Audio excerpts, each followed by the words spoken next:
اب میں دیری نہ کرتے ہوئے حضرت کو دعوت دیتا ہوں۔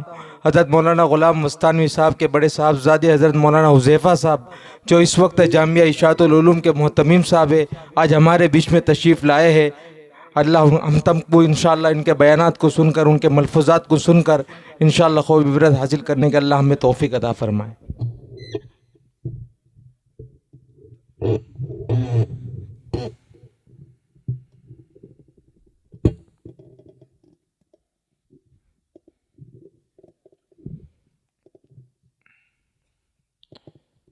بسم اللہ الرحمن الرحیم، الحمد للہ رب العالمین، والعاقبۃ للمتقین، والصلاة والسلام علی سید الانبیاء والمرسلین، سیدنا وحبیبنا وحبیب رب العالمین محمد وعلی آلہ واصحابہ ومن ہدی بہدیہ الی یوم الدین۔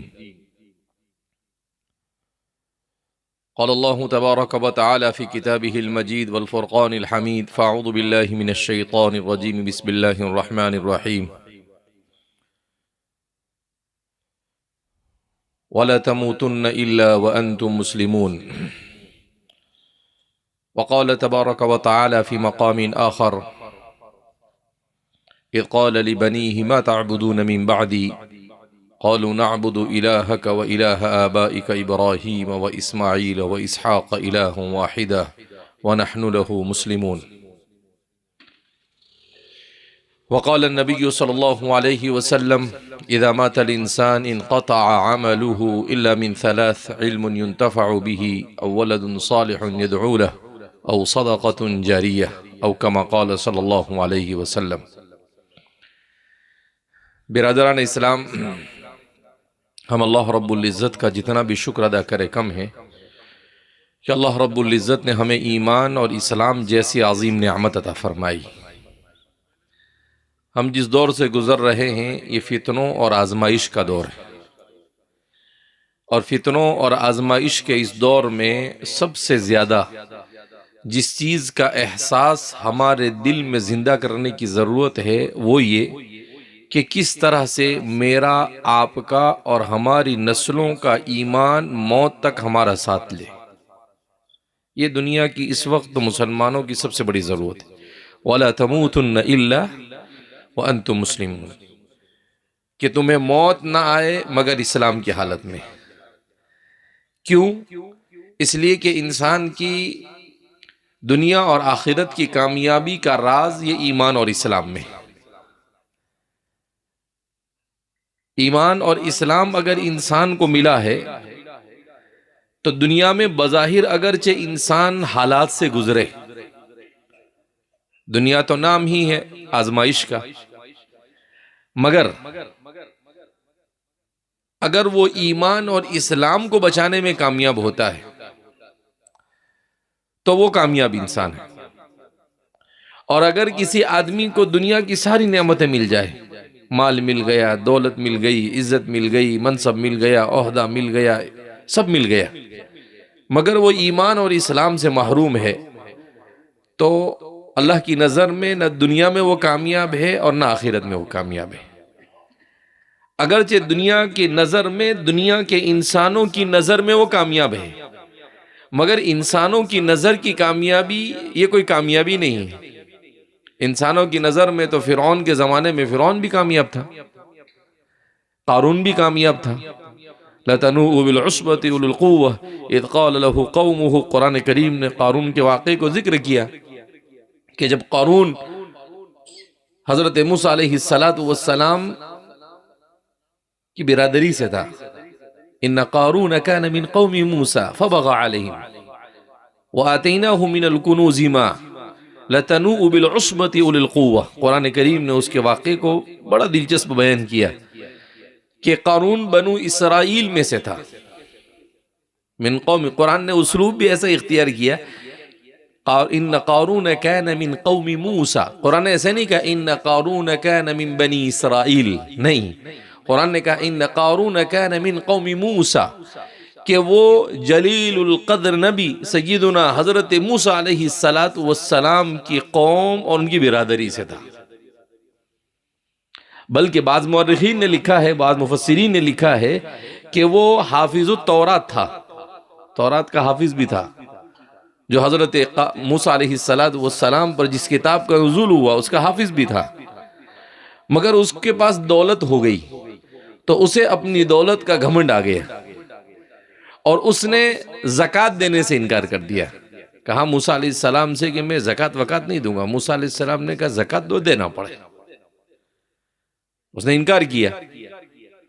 اب اس نے اپنا رعب، اپنا دبدبہ، اپنا جاہ، اپنے دولت کا مظاہرہ، ایڈورٹائز جس کو ہمارے زمانے میں کہتے ہیں، کرنے کے لیے کیا کیا کہ اپنے خزانے کی جو چابیاں تھیں، تَنُوءُ بِالْعُصْبَةِ أُولِي الْقُوَّةِ، طاقتور ایک بڑی جماعت، عصبہ کہتے ہیں ایسے لوگ جو بڑے طاقتور ہو اور کم سے کم ان کی تعداد 10 ہو، 10 سے زیادہ بھی ہو سکتی ہے.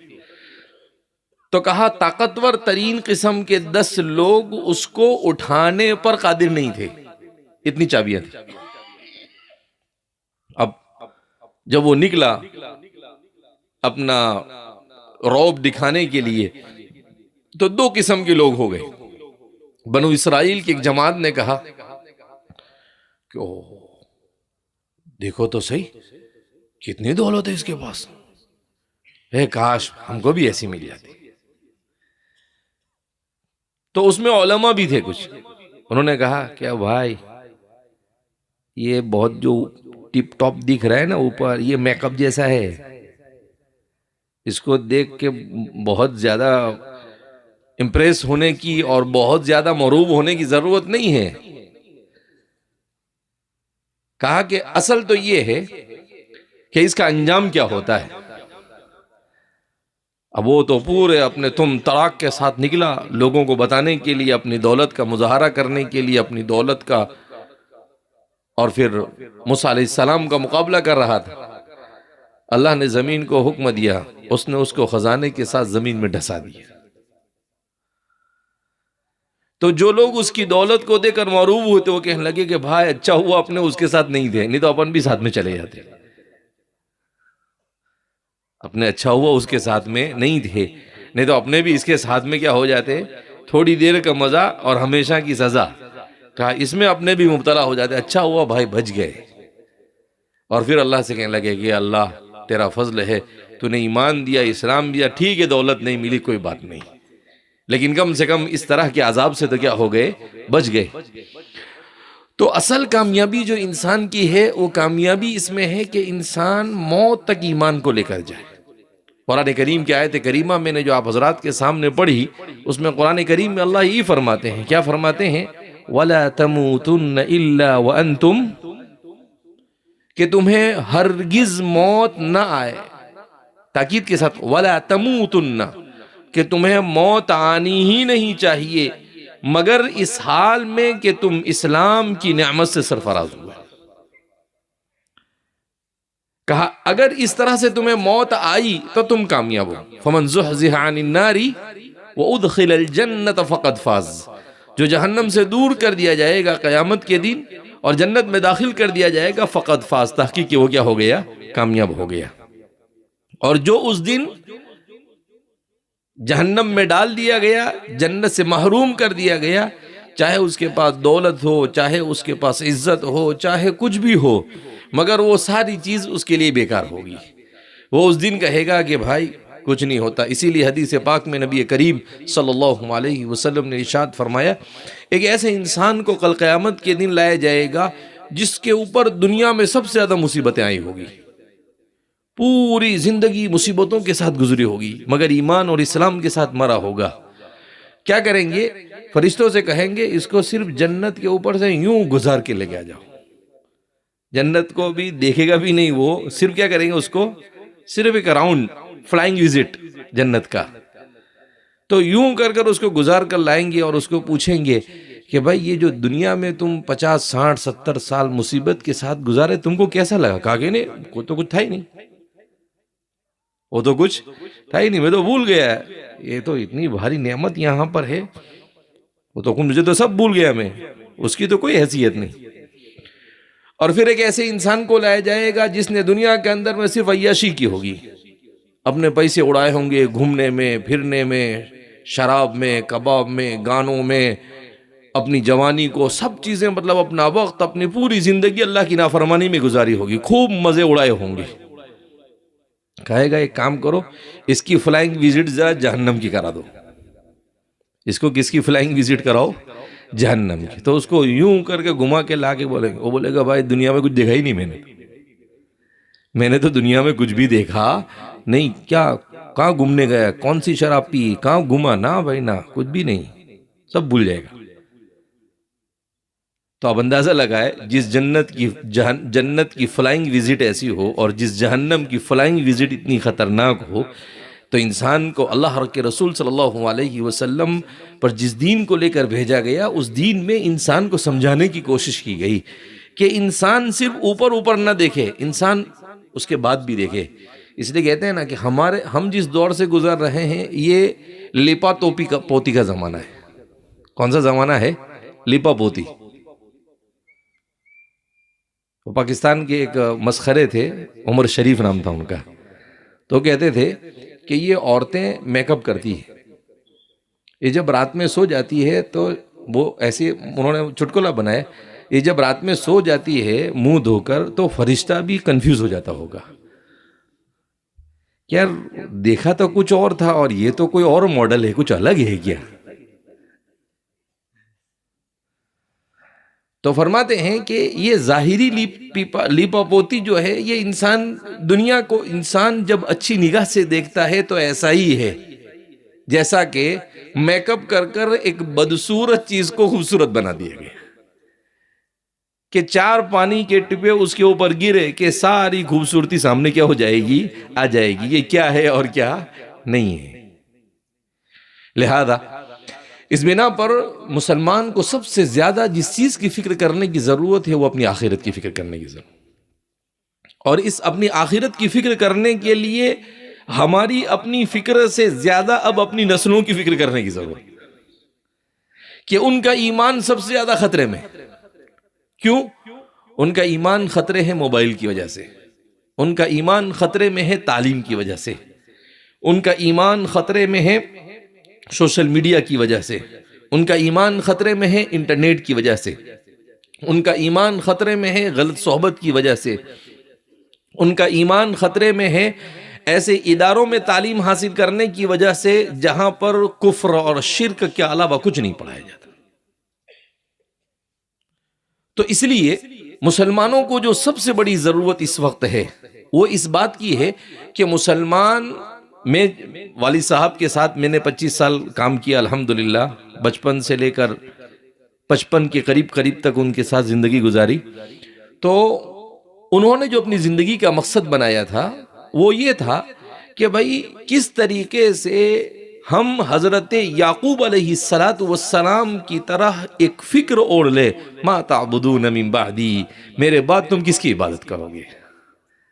حضرت یعقوب علیہ السلام اذ حضر یعقوب الموت، جب حضرت یعقوب علیہ السلام کی موت کا وقت قریب آیا تو حضرت یعقوب علیہ السلام کے بیٹے ان کے ارد گرد جمع تھے.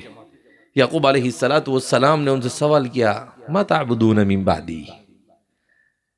انہوں نے یہ نہیں سوال کیا کہ تم مال کیسے تقسیم کرو گے، انہوں نے یہ نہیں سوال کیا کہ تم جائیداد کیسے تقسیم کرو گے، انہوں نے یہ نہیں سوال کیا کہ تم روزی کیسے کماؤ گے، انہوں نے یہ نہیں سوال کیا کہ تم گھر کیسے بناؤ گے.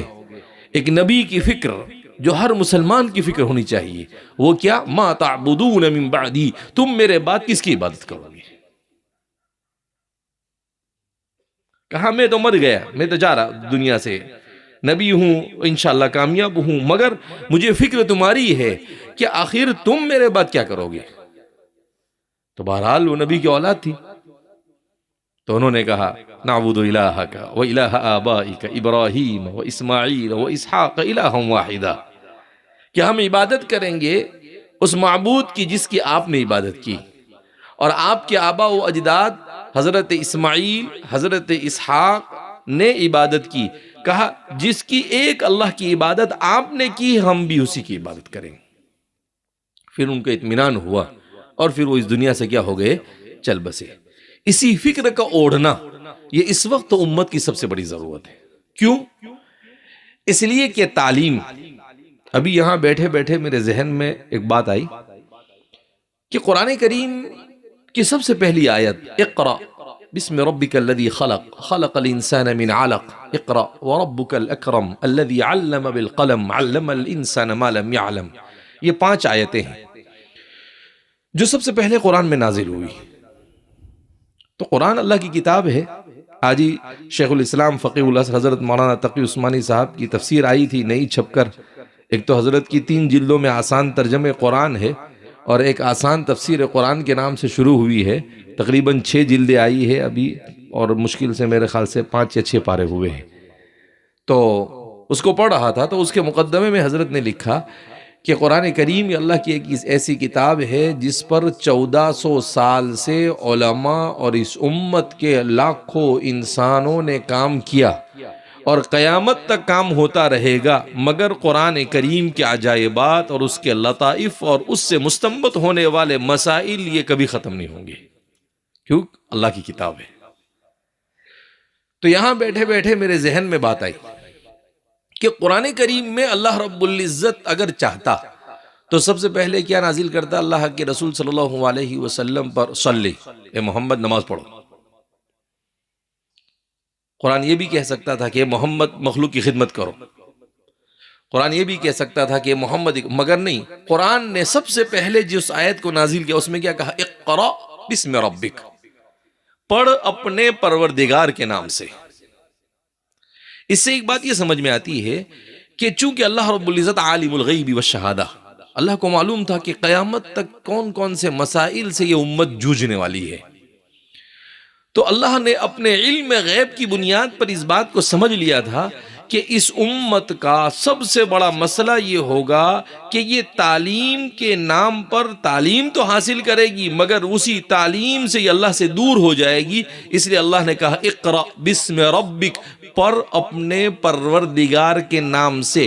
اگر تو پڑھتا ہے اللہ کے نام سے، اللہ رب العزت پر ایمان کے ساتھ، تو یہ تیرا پڑھنا ہے، اور اگر تو اللہ کے نام سے نہیں پڑھتا ہے تو تیرا پڑھنا شمار نہیں کیا جائے گا۔ ایسا پڑھنا کوئی پڑھنا نہیں کہ جس کے پڑھنے کے بعد انسان نہ بن سکے۔ دنیا کے اندر میں دیکھیں، ہم دنیا میں بہت ایجوکیشن ہے، نالج ہے، انفارمیشن ہے۔ آج کے ہمارے زمانے کا جو زمانہ ہے، اس کو معلومات اور علم کے انفجار کا زمانہ کہا جاتا ہے، کہ نالج کا جیسے ایسا لگتا ہے جیسے معلومات اتنی زیادہ ہے۔ ابھی کل پرسوں ایک مضمون پڑھ رہا تھا، اس مضمون میں لکھا کہ اس وقت انٹرنیٹ اور اے آئی پر دنیا میں جو معلومات ہے اس معلومات کا اندازہ لگایا گیا۔ تو کتنی معلومات ہے؟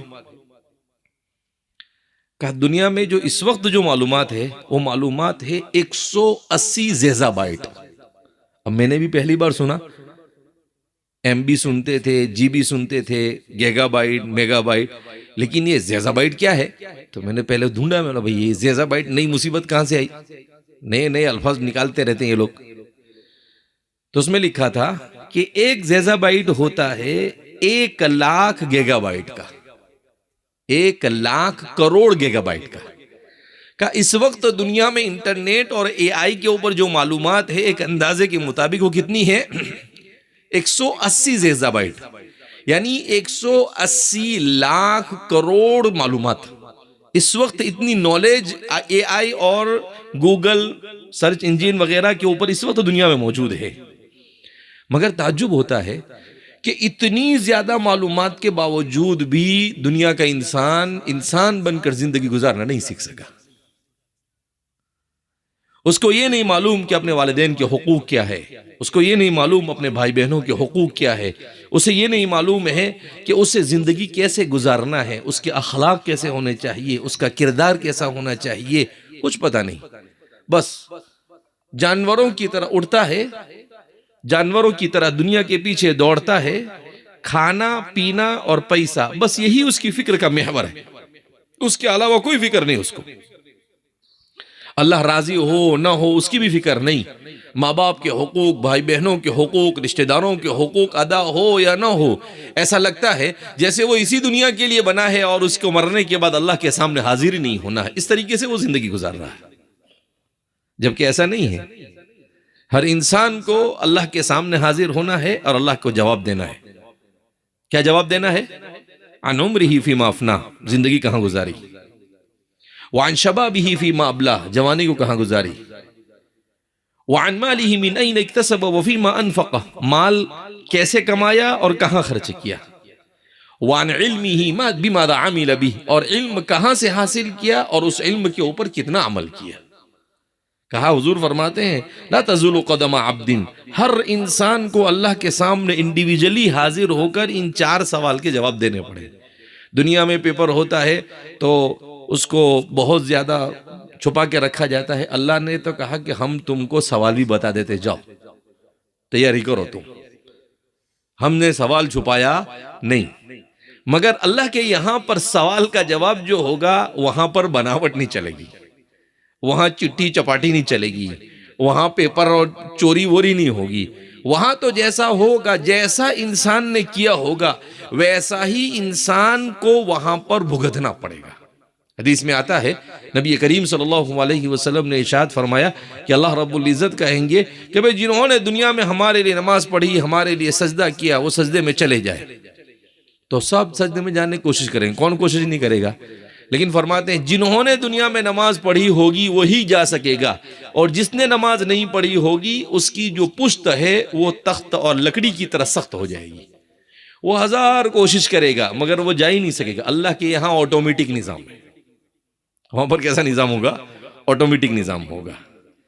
اسی لیے کہتے ہیں نا کہ انسان جو جہنم میں جائے گا اور جہنم میں جانے کے بعد جہنم کے عذاب میں مبتلا ہوگا تو پھر اسے پوچھا جائے گا ما سلککم فی سقر قالوا لم نکن من المصلین. کہا تم کو جہنم میں کون سی چیز لے کر آئی؟ کہا سب سے پہلی جو بات کہا لم نکن من المصلین، کہ بھیا نماز نہیں پڑھتے تھے. کیا نہیں پڑھتے تھے؟ ولم نکن نطعم المسکین، مسکینوں اور غریبوں کو کھانا نہیں کھلاتے. تو کہا کہ یہ نہیں کرتے تھے، تو آج یہاں پر آ کر کیا ہوئے ہیں؟ پڑے ہوئے ہیں.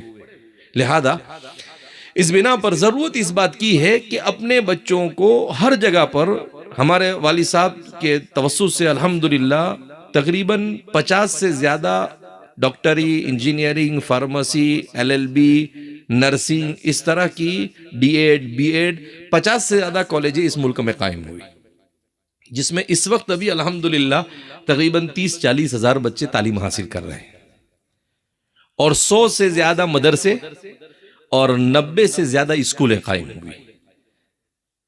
اور الحمدللہ اس کا سب سے بڑا رول کیا ہے؟ ما تعبدون من بعدی، modern education in Islamic environment, عصری تعلیم دینی ماحول میں. کہ ہمارے بچوں کا جو ایمان بگڑ رہا ہے، وہ کیوں بگڑ رہا ہے؟ اس لیے کہ وہ جس ماحول میں تعلیم اور ایجوکیشن حاصل کرنے کے لیے جا رہا ہے اس ماحول کے اندر وہ بگڑ رہا ہے. الانسان ابن البیئہ، انسان ماحول کا پروردہ ہے.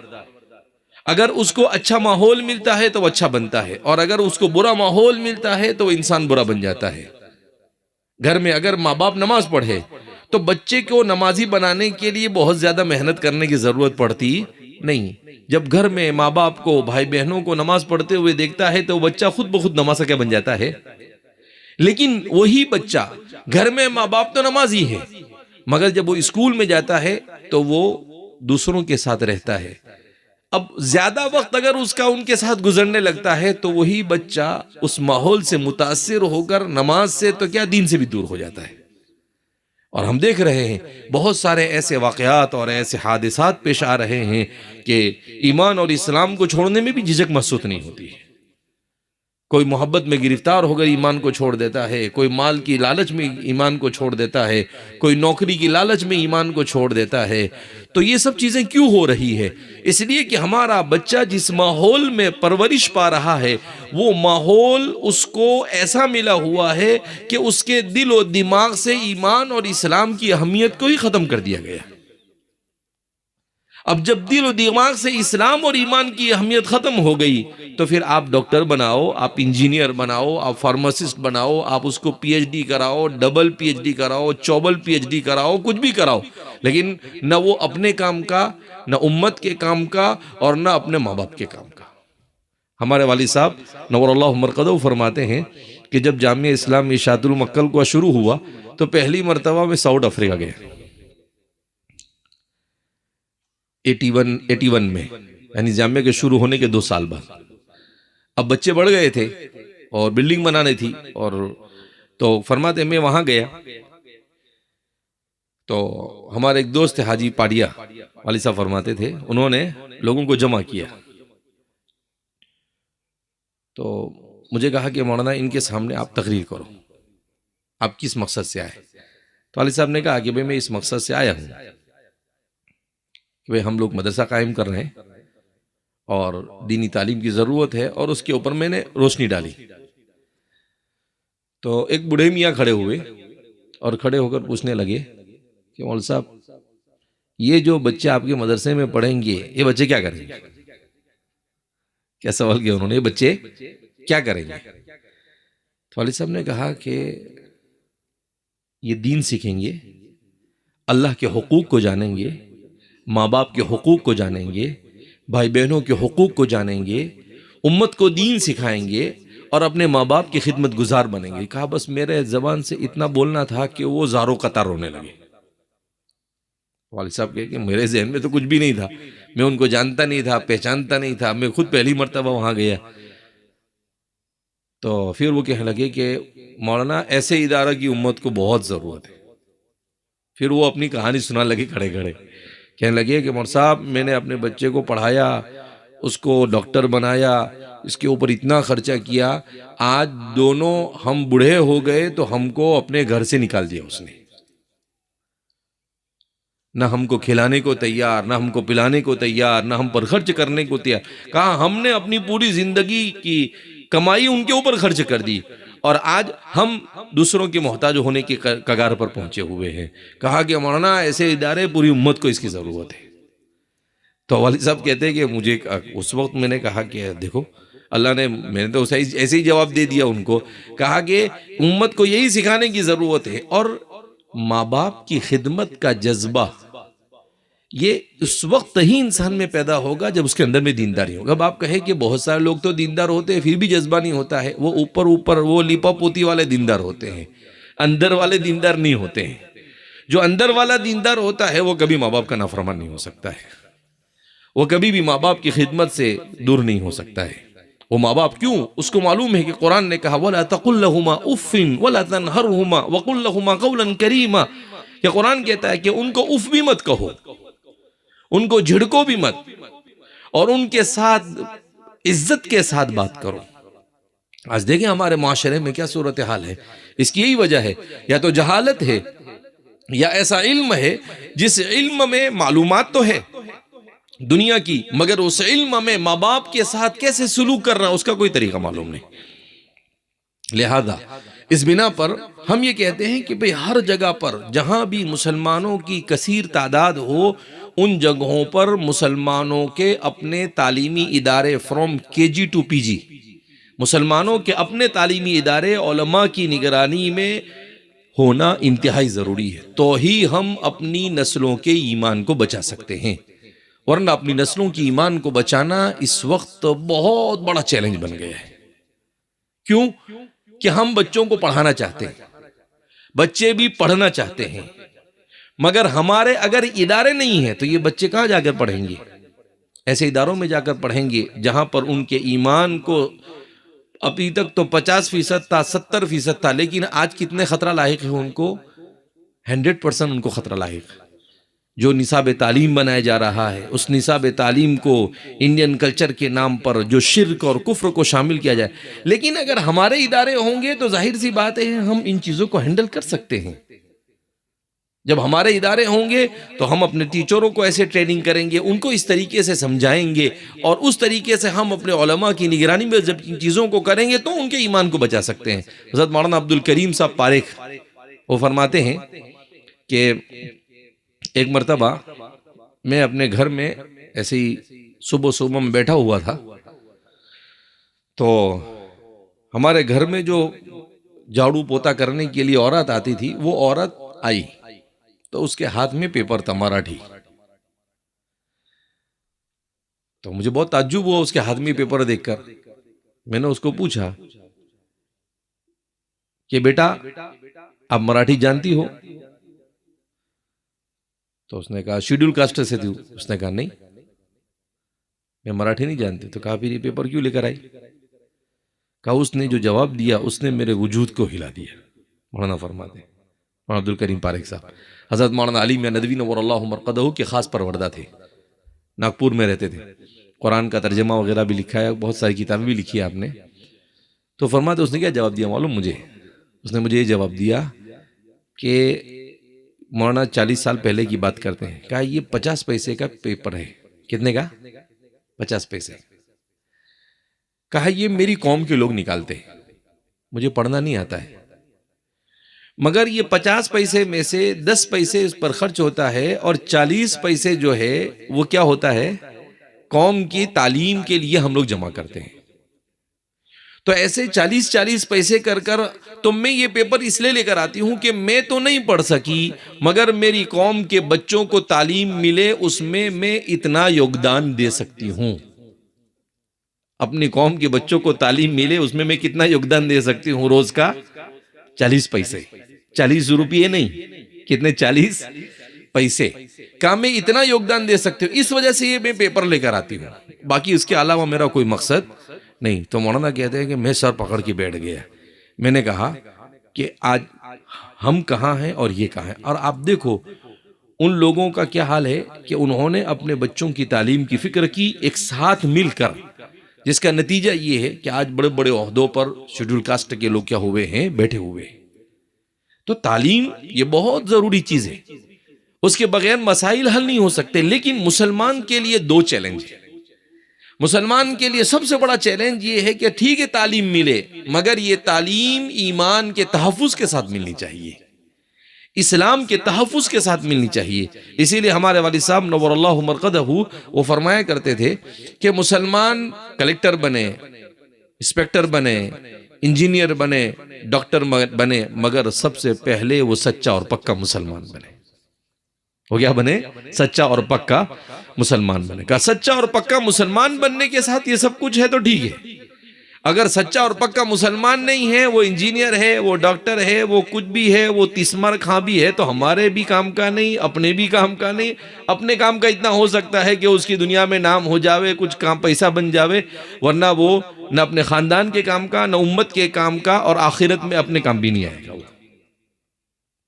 لہذا اس بنا پر ان حالات میں بھی اگر ہماری آنکھیں نہیں کھلتی ہے اور ہم سب مل کر اپنے اداروں کو قائم کر اپنے بچوں کی تعلیم کی فکر نہیں کرتے ہیں تو میں سمجھتا ہوں ہم سے بڑا بیوقوف اور بے فکر دنیا میں کوئی نہیں ہو سکتا ہے کہ ایسے حالات میں ہونے کے بعد بھی ابھی بھی سو رہی ہے امت.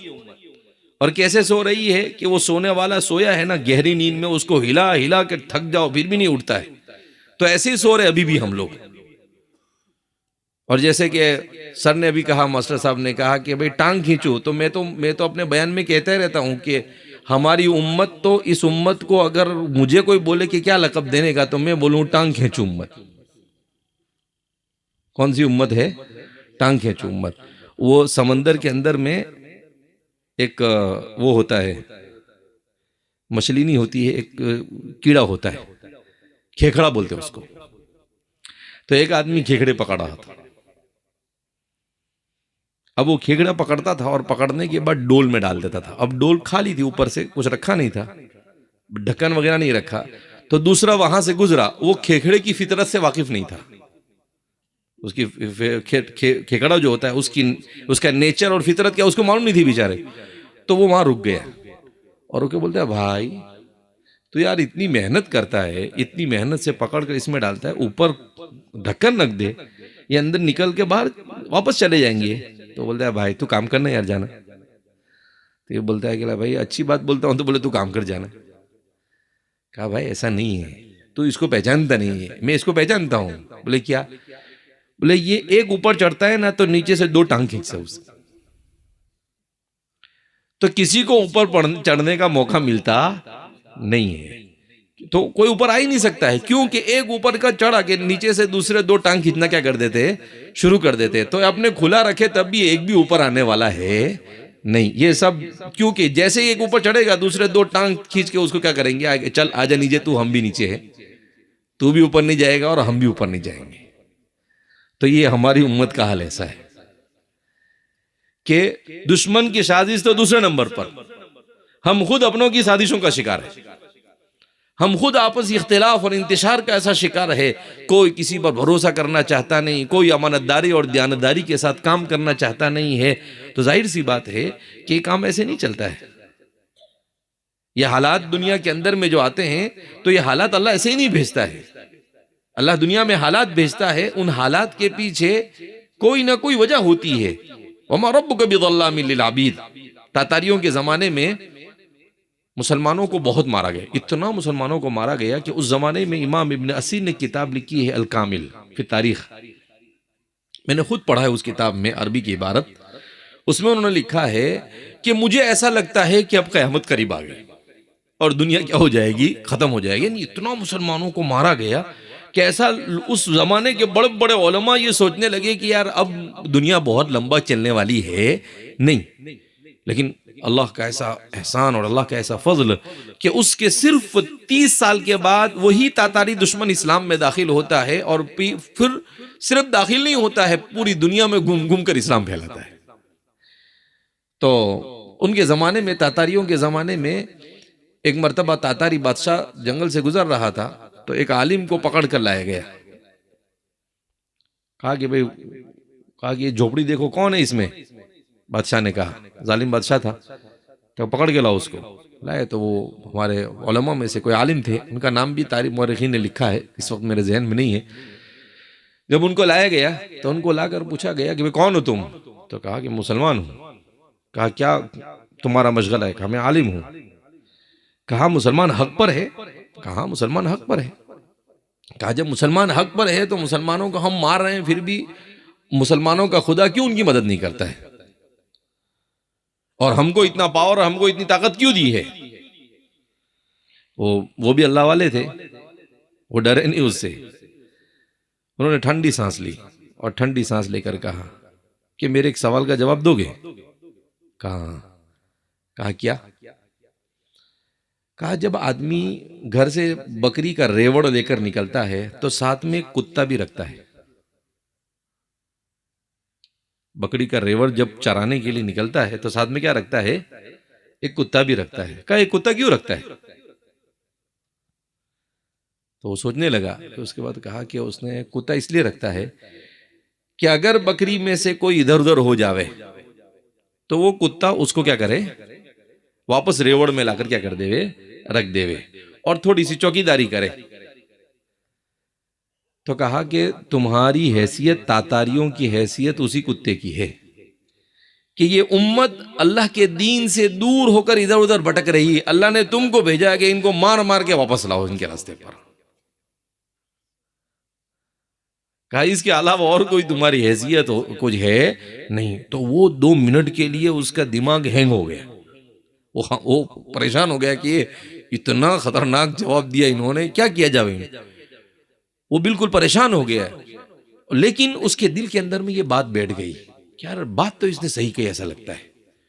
اور ہمارے مورخین نے لکھا ہے کہ بعد میں چل کر وہی مسلمان ہوا.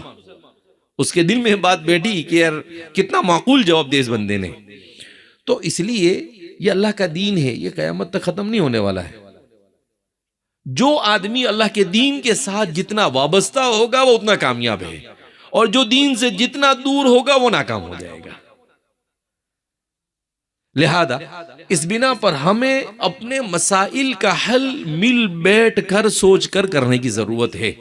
میں نے دیکھا یہاں پر ماشاءاللہ اجتماع ہونے جا رہا ہے، مجھے بہت خوشی ہوئی. لیکن یہیں بیٹھے بیٹھے میرے دل میں ایک بات یہ بھی آئی کہ ہم نے تعلیم، پھر تعلیم میں دین کی تعلیم، دنیا کی تعلیم، تبلیغ، تزکیہ، ان سب چیزوں کو الگ الگ کر دیا. اللہ کے رسول صلی اللہ علیہ وسلم کے یہاں پر سب چیزیں ایک ساتھ چلتی تھی. تبلیغ بھی کہاں سے ہوتی تھی؟ مسجد نبوی سے. تعلیم بھی کہاں پر ہوتی تھی؟ مسجد نبوی میں. تزکیہ بھی کہاں پر ہوتا تھا؟ مسجد نبوی میں. ہر چیز، فیصلے اور سپریم کورٹ اور ہائی کورٹ بھی کہاں پر لگتی تھی؟ مسجد کے اندر میں. ساری چیزیں ایک ہی جگہ سے ہوتی تھی. اللہ کے رسول صلی اللہ علیہ وسلم کے زمانے میں پارلیمنٹ بھی مسجد تھی. اللہ کے رسول صلی اللہ علیہ وسلم کے زمانے میں کورٹ بھی مسجد تھی. اللہ کے رسول کے زمانے میں یونیورسٹی بھی مسجد تھی، اللہ کے رسول کے زمانے میں مدرسہ، مسجد، سب کچھ، میں اس کو ایسا کہتا ہوں آل ان ون۔ امت کے سارے اجتماعی مسائل صرف کہاں سے حل ہوتے تھے؟ مسجد سے حل ہوتے تھے۔ اور آج ہماری مسجد میں کیا ہوتا ہے؟ عالیشان مسجد بناتے ہیں لاکھوں کروڑوں روپے کی، اور فجر میں کتنے نمازی؟ 5 نمازی، 10 نمازی، باقی سب کہاں ہے؟ رات میں 2 بجے تک، 3 بجے تک ہمارا مسلمان موبائل لے کے بیٹھتا ہے، اور پھر فجر کے اندر میں کیا ہوتا رہتا ہے؟ سوتا رہتا ہے۔ اور پھر کیا کہتے ہیں کہ یار مسلمان ہے، پھر بھی اللہ کی مدد نہیں آئی۔ مسلمان تو بن پکا پہلے، ادخلوا فی السلم کافہ، اسلام میں پورے داخل ہو جاؤ۔ لہذا اس بنا پر ہر جگہ پر امت کو اس میں کوئی شک نہیں کہ افضل ترین تعلیم تو دین ہی کی تعلیم ہے، اور دین تو سکھانا ہی ہے، اپنے گھر میں بھی سکھانا ہے، اپنے بچوں کو بھی سکھانا ہے۔ آپ دیکھیں، میں اس کو مثال دے کر بیان کرتا رہتا ہوں کہ فلسطین کے اندر میں پچھلے 2 سال سے بڑے بدترین حالات ہیں۔ ایک چھوٹا سا علاقہ ہے جس کو غزہ کہا جاتا ہے، غزہ العزہ کہتے ہیں لوگ اس کو محبت سے۔ تو اس غزہ العزہ میں کتنے مسلمان ہیں؟ 22 لاکھ مسلمان ہیں۔ ہندوستان میں تو پھر بھی 22 کروڑ ہیں، وہاں کتنے ہیں؟ 22 لاکھ مسلمان ہیں۔ مگر دنیا کی سب سے بڑی طاقت ٹیکنالوجی میں، سائنس میں، ہر اعتبار سے کوئی چیز ایسی نہیں جو ان کے پاس نہ ہو، اس کے ناک میں دم کر کے رکھا انہوں نے۔ اور ایک چھوٹا سا علاقہ ہے، مگر ابھی تک کہ ان کے کنٹرول میں ہے نہیں، 3 سال داخل ہو چکا ہے۔ اس کا راز کیا؟ تو ہمارے ایک دوست نے مجھے اس کے اوپر ایک ڈاکومنٹری بھیجی تھی، لکھا تھا سر و صمود غزہ، اہل غزہ کی ثابت قدمی کا راز کیا ہے؟ کہا ان کی ثابت قدمی کا راز یہ ہے کہ وہ لوگ قرآن کے ساتھ وابستہ ہے۔ وہ کس کے ساتھ وابستہ ہے؟ وہ علم کے ساتھ وابستہ ہے، تعلیم کے ساتھ وابستہ ہے۔ 1990 میں وہاں کے ایک بزرگ گزرے ہیں، احمد یاسین۔ تو شیخ احمد یاسین، دیکھو اللہ اپنے دین کا کام کس سے لیتا ہے۔ بچپن میں 38-39 میں وہ پیدا ہوئے تھے۔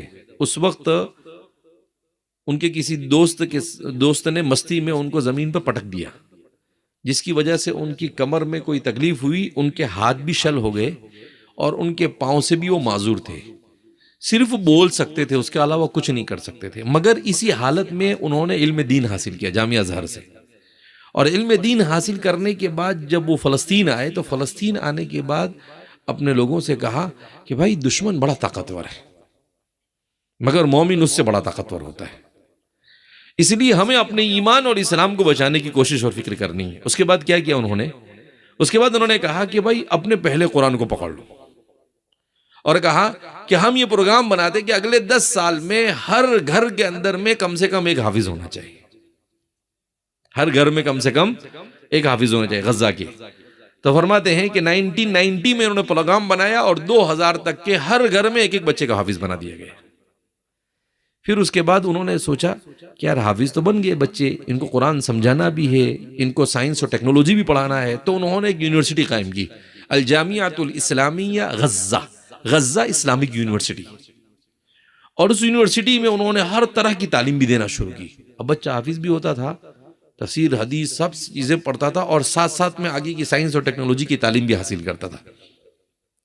پھر 10 سال کے بعد پروگرام بنایا کہ ہمارے گھر، ہر گھر کے 10 لوگ ہیں تو 10 میں سے 5 حافظ ہونے چاہیے، 50% حافظ ہونے چاہیے۔ کتنے؟ 50%۔ کہا 10 سال میں انہوں نے اس کو اچیومنٹ پار کر لیا، انہوں نے برابر پہنچ گئے وہاں پر، کہ وہاں پر جو 18 سے 19 لاکھ لوگ تھے، اس میں سے تقریباً 7 سے 8 لاکھ لوگ قرآن کے حافظ۔ پھر 10 کے بعد انہوں نے پروگرام بنایا کہ اب اگلے 10 سال کے بعد ہمارا پروگرام یہ ہوگا کہ غزہ کی زمین پر پیدا ہونے والا ہر انسان قرآن کریم کا حافظ ہونا چاہیے۔ 2022 کا سروے یہ کہتا ہے کہ وہاں پر مور دین 95% لوگ قرآن کے حافظ ہیں۔ 22 لاکھ انسان ہے تو اس میں سے 19 سے 20 لاکھ قرآن کے حافظ ہیں۔ اس کی اچھا، یہ سب سائنس، ٹیکنالوجی، ہر چیز یہ خود ہی سیکھتے ہیں۔ ان کے اپنے اسکول ادارے سب ان کا سب کچھ اپنا، تو انہوں نے دین اور دنیا دونوں کو ساتھ میں لے کر چلے، تو طاقتور سے طاقتور دشمن کا بھی وہ مقابلہ کرنے میں کامیاب ہوئے۔ ہمارے یہاں بیلنس نہیں رہتا ہے، ہم لوگ یا تو صرف دنیا یا صرف دین، لیکن بیلنس باقی نہیں رہتا ہے۔ اللہ رب العزت نے حضرت والد صاحب نور اللہ مرقدہ کو اس بیلنس کو باقی رکھنے کے لیے کیا کیا؟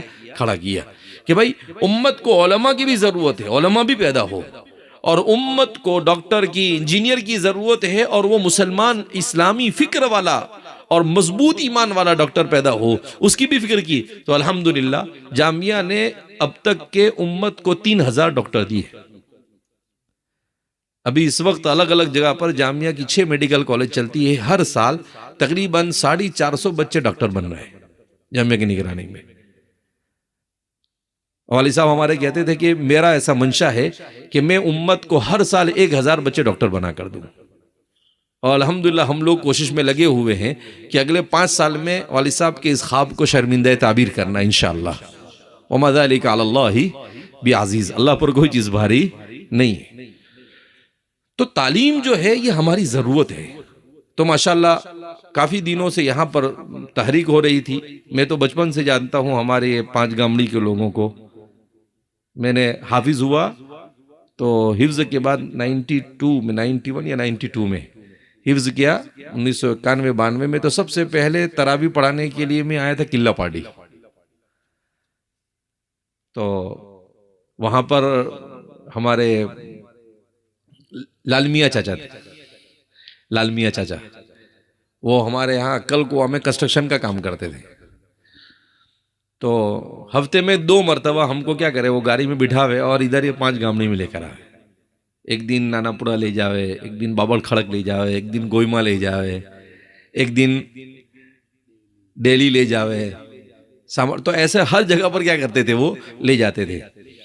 تو اس وقت سے پھر والد صاحب کے ساتھ بھی بہت مرتبہ آنا ہوا۔